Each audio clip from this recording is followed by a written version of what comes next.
This is the Biz News Podcast, one-on-one conversations with experts in business and personal development. Congratulations on the promotion, or should that be condolences? Too often, businesses promote people to what's sarcastically called their level of incompetence. Leadership consultant Bill Treasurer says people newly promoted to leadership positions often discover that what they thought a leader's job would be and what it is are two different things. But Mr. Treasurer says it doesn't have to be that way. He's spent decades offering leadership training, and with all of that experience, has boiled it down to two words, or maybe many two words. He talks about those words in this Bizgnus Interviews podcast. Bill, what are we talking about here? Oh, Doug, so good to be with you and your listeners again. And I look forward to the time that we're going to spend together talking about leadership. So I recently penned a book. It's called Leadership 2 Words at a Time, based on my experience working with thousands of leaders over time, a lot of it in leadership development programs and some of it in executive coaching. And what I have found, particularly in my coaching, is that leadership is hard, and we get subsumed by the responsibilities of leadership. And what we thought leadership was going to be and what we find it out to be when we move into the role and the honeymoon is over can be disappointing. And a lot of leaders get weighed down. But if you're facing a tough situation, instead of getting weighed down by all the responsibilities of leadership, if you just focus on the 2 words that are right in front of you next, you'll probably do all right and you'll probably make some changes. Of course, the key is the different 2 words. And so what are those magic 2 words? There's a whole bunch, right? So let's start in the biggest umbrellas that we've got.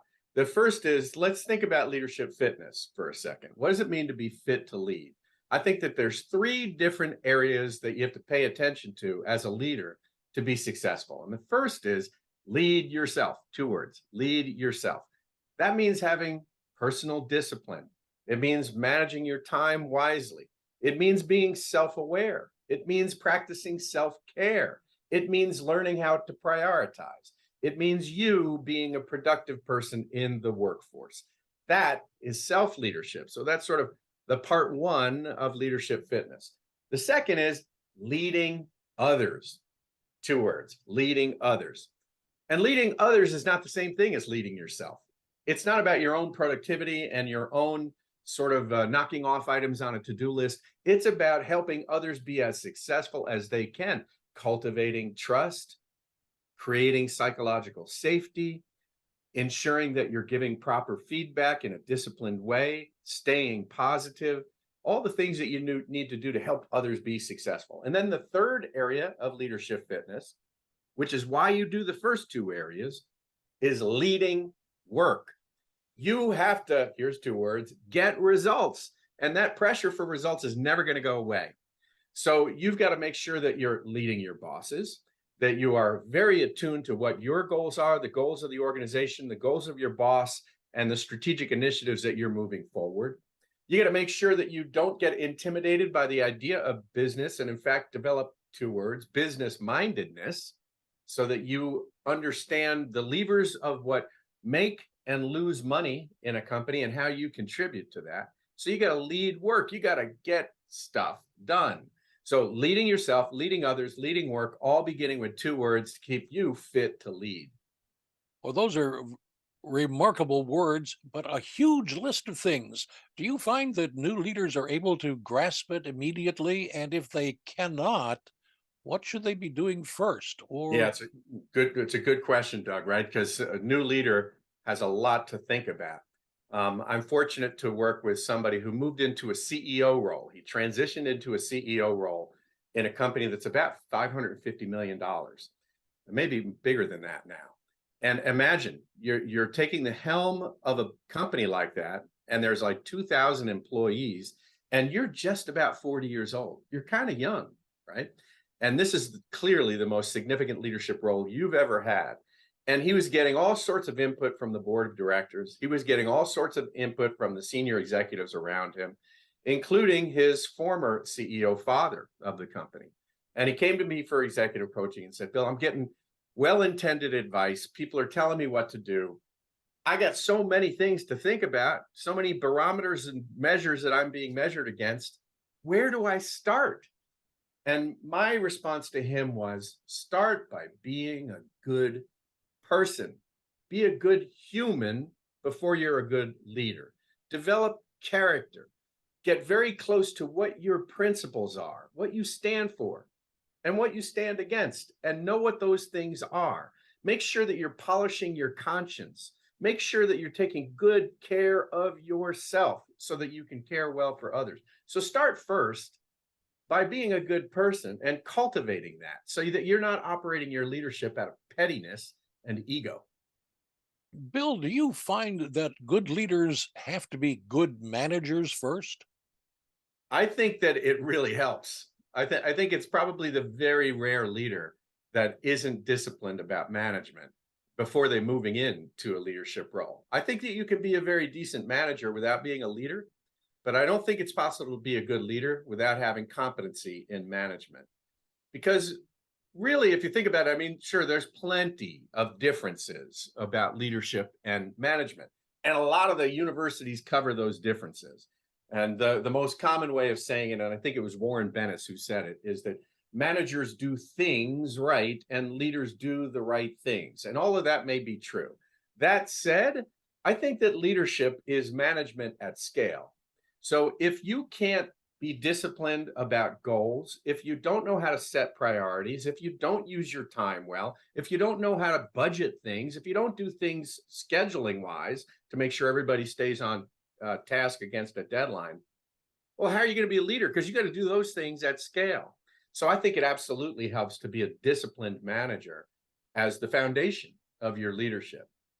Why do you suppose so many people seem to be promoted to the level just above their level of competency?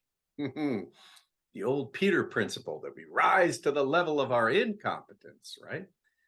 I think that sometimes people get over promoted because of the lack of talent pool. I mean, and clearly this is happening right now in the workforce in a lot of places.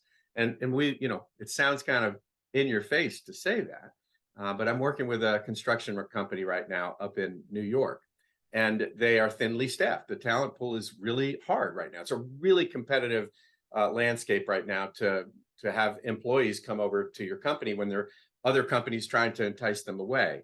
And so what happens is when we're thinly staffed, particularly in a project-based environment, then the young, newer project managers are having to be promoted to a level above them. On the one hand, for a little while, they're going to be incompetent. They're going to be over their heads.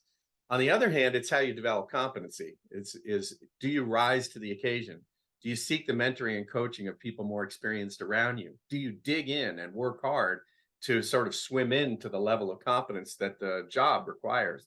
So I think we put them there sometimes because of the realities of a thin talent pools. And sometimes I think it's probably ego, that the person is overconfident, sells themselves really well, and then oversells themselves into a job that they're not competent to do. So, how do you, as the top leader, compensate for that? What do you look out for? What are the telltale signs of disaster waiting down the road? Yeah.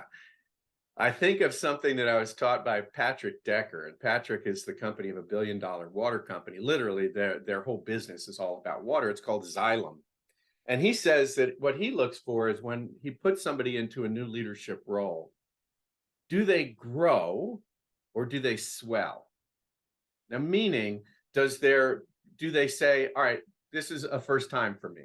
I know I'm in over my head, but I'm going to be very disciplined about reaching out to other people, finding out what their goals and priorities are, finding out how my organization might be able to contribute to theirs and help them, get some mentoring advice, some political coaching too, about how to navigate the political realities here.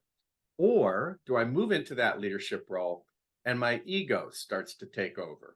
I start to think, look at me, I'm in this role now. I've got a bigger salary. I've got a bigger parking space next to the more big parking space that I really want someday. Do I start to think it's all about me, leadership? That's what he looks for. If a leader starts to swell, their downfall isn't too far away. So do you get humble when you get in a leadership role and go on a listening tour and try to learn as much as you can? Or do you make it leadership about you because it's affirmation for you that what a great and special person you are, because look how people are treating you so special now that you're in this leadership role. It's one thing to hire a line person and make a mistake, but when you promote somebody into a leadership position when they might fail, you're almost gambling the company in some ways, aren't you?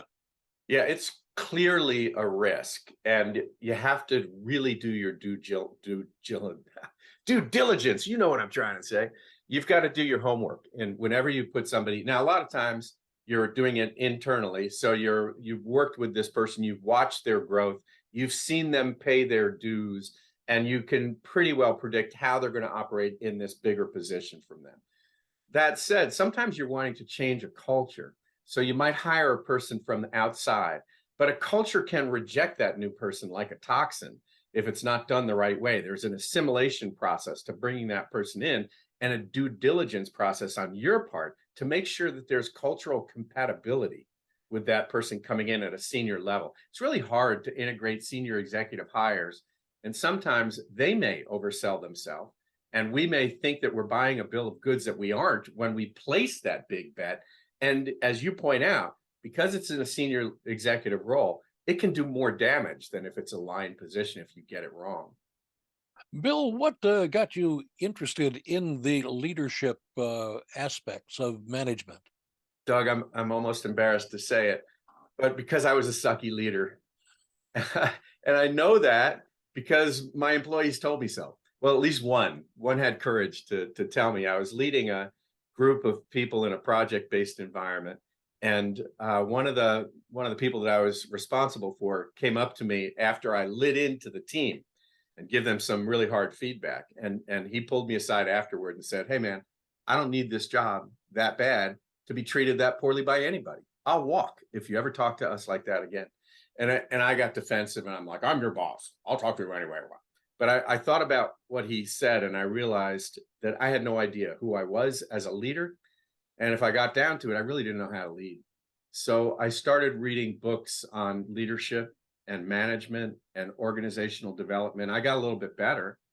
I got very interested in the topic and decided to put myself through graduate school. I credit that person some 35 years ago for giving me tough in your face feedback that gave me my career. So I started out being a bad leader, and that's how I got interested in leadership, to become set out to, if I couldn't become a good one, I could at least teach others how to do so. Bill, where can our viewers and listeners get more information about you? So you can find me at couragebuilding.com or Giant Leap Consulting, like One Giant Leap for Mankind, giantleapconsulting.com. And of course, the regular social media stuff at B Treasurer for Twitter. And then you can find me on LinkedIn and Facebook. And you can also just email me at btreasurer@giantleapconsulting.com.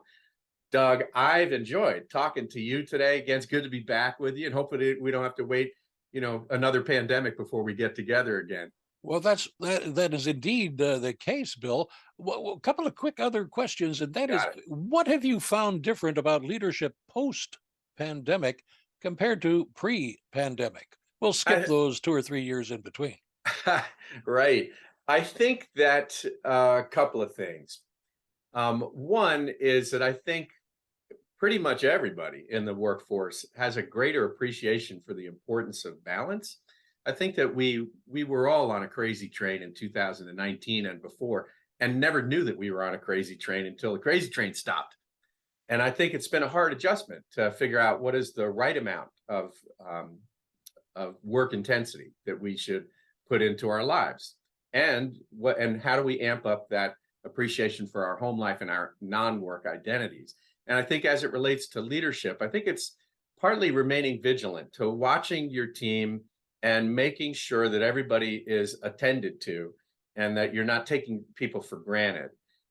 People need your time and attention. And even if it's virtually, even if you're having to lead more virtually now than you had signed up for, you can't just be operational all the time. You've got to spend time cultivating the relationship, building trust, creating psychological safety at the individual, personalized level as a way to build trust with people and to ease the efficiency of communication with you all. They need to know that you care about them, maybe more now than before. The other thing that's hard about leadership right now is the certain exceptionality. Back before COVID, when policies were in place, everybody had to abide by them. It was kind of easy, right? It was black and white. Here's the policy, and that's it. Now we do have to make accommodations for immune compromised people who might be at home, or kids that are home more often, or the life realities of a workforce now that it's hybrid. And so we have to have certain degree of flexibility that we didn't have before. And we can't be rigid as leaders when dealing with the life realities in this post-COVID moment.